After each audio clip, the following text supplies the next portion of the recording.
That's our picture when... Jeanette is preparing to share what she never expected to tell, her husband AJ's story. He was always saying, I hope I had the energy and the knowledge to write a book about what happened to me. But he didn't get the chance. AJ died 4 days ago. So that's why I want to share what he's not able to talk about.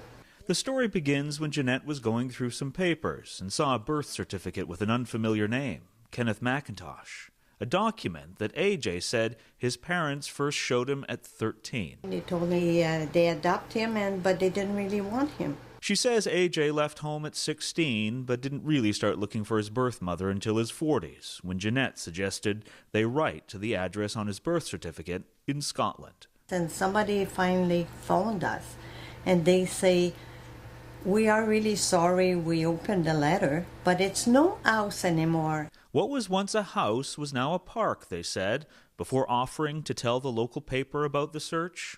The paper published it, and a couple weeks later, AJ received a call. And she said, somebody's looking for Kenneth McIntosh. He said, that's me. The caller asked for proof. AJ told her about the birth certificate. And she said, we knew we will found you before your mom died. The caller said she was his aunt, had pictures from when he was a baby, and said his birth mom, Martha, was living in Vancouver. Jeanette and AJ eventually found her at St. Paul's. He was really anxious. There were too many feelings, too many questions, including what to even call her. I said, your heart will tell you what to say when you walk in. And he walked in and he said, hi, Mom.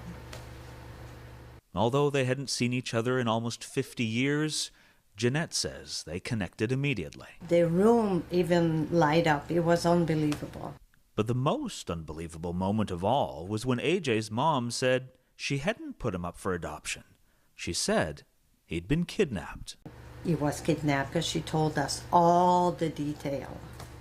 Martha said they'd moved to Canada to be with AJ's birth father, but the relationship didn't work out, leaving her a single mother in 1948. Then, one night, she just returned home from working at the Empress to find the babysitters and her 18-month-old gone. They were never found. Yeah, horrible. She didn't have a good life after. AJ grew up in Ontario, and the parents who raised him have died. Martha remarried and had more kids.